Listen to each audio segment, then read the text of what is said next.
What's up, ladies and gentlemen? This is Tony Mo from Pixabyte, and today we are taking a look at Super Sanctum TD, a tower defense with a retro theme developed by Coffee Stain Studios. The game just released and is available on Steam for only $3.99. That's quite a deal.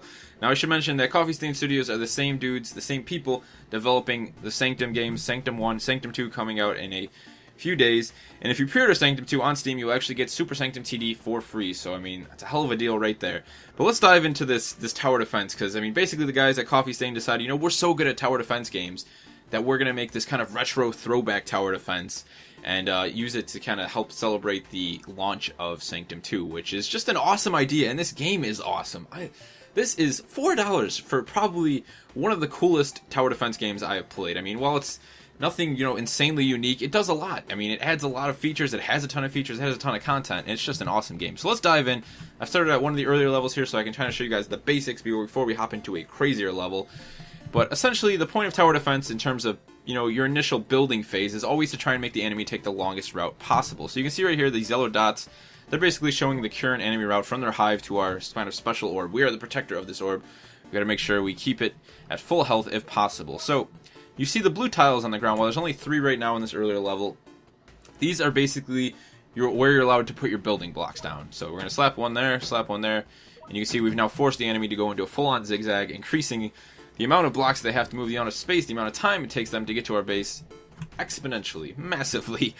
Now, we can only build towers on these blocks on the level, so sometimes you'll start a level that will have none of these blocks. There will be blue tiles everywhere. You'll have to lay down accordingly and tactically. But let's move on to our towers. On the left side of the screen here, we have 1, 2, and 3. These are actually hotkeyed, or we can drag them off the screen onto the field. I choose to just click on the hotkeys. I think that's very awesome. They have the hotkeys there, very quick, very efficient. This is our Gatling turret. You can see the number below. That represents the amount of resources that this turret uses to build. So we have 191. You can see to the top up here, and this only requires 26. So we're going to slap one of those bad boys down. We're going to hit number 1, hit another one of those. We're going to put a mortar in the middle there. That's what that one was. That costs 46, and then one more towards the end here. Now, if we click on these units while they're on the field, we can get a little bit of information about their statistics. The name, the gallon, the damage, 7 plus 12, attack speed, 352 per minute, and then we have our range, which is 130 plus 5. Now, we can also upgrade, we can sell, and then one of the coolest things I think about this game is the aim mode. If we click on aim mode, we can actually select priorities for each of the towers. So we have last, first, strongest, weakest, and default. Now, while you shouldn't get overwhelmed and think that you have to use these if you're playing on normal, if you're getting into the game at the earlier levels, when you play the game on hard, which is something I recommend for veteran tower defense players, this game will really give you a run for your money on your hard, and it's definitely the way to play it if you like tower defense. These are the ultimate tool. They're pretty much required on hard difficulty, and it's just awesome that they are in the game. But let's go ahead, click on the go button down here on the left side of the screen. We're going to head to the action phase. Now, while we start obliterating some of these little goobers walking through the level here, on the right side of the screen, you'll see 2 abilities that popped up. These are our skills. Now, I have 2 skills set right now. There's a plethora of skills you can unlock as you move through the game and level up, much like the towers. But we can also drag and click these, or we can just hit the quick key. We're going to hit the hotkey there. This is basically a tower boost mechanic. So if by placing this over our towers, trying to get multiple towers inside this grid, we can then activate it and give our towers a boost. Now you'll see this meter above it, which is kind of this active reload meter. It's like they took it out of Gears of War and were like, let's put it in tower defense. But basically, once that yellow bar hits the red bar for the first time, it turns green. If you time it just right, which I didn't there, you will get an increased bonus on top of the bonus you're already giving your towers. So let's see if I can do it with this one real quick, the freeze mechanic here.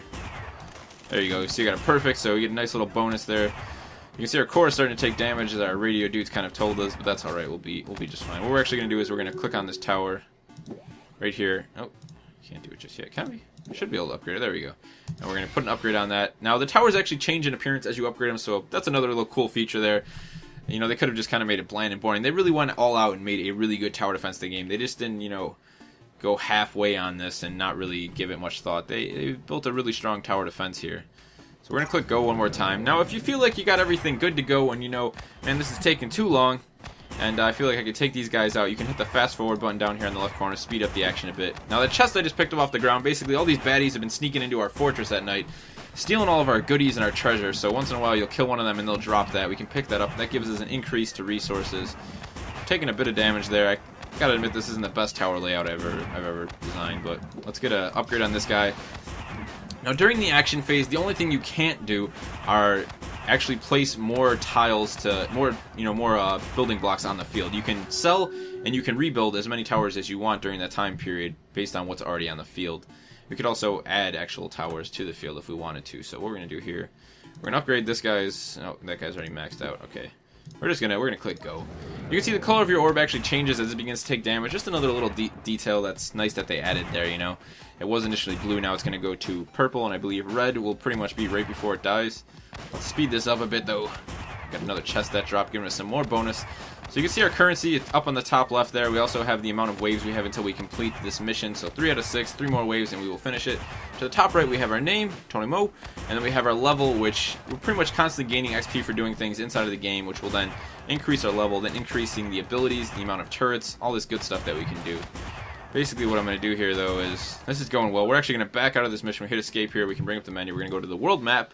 And we're going to hop into something a little bit more difficult. Now this is the world map here. You see there's actually quite a bit of stuff to go through, not to mention the fact that there is normal, hard, and we also have a survival mode. But before we hop in, we're going to move down to this little kind of gear trophy icon here. These are our perks.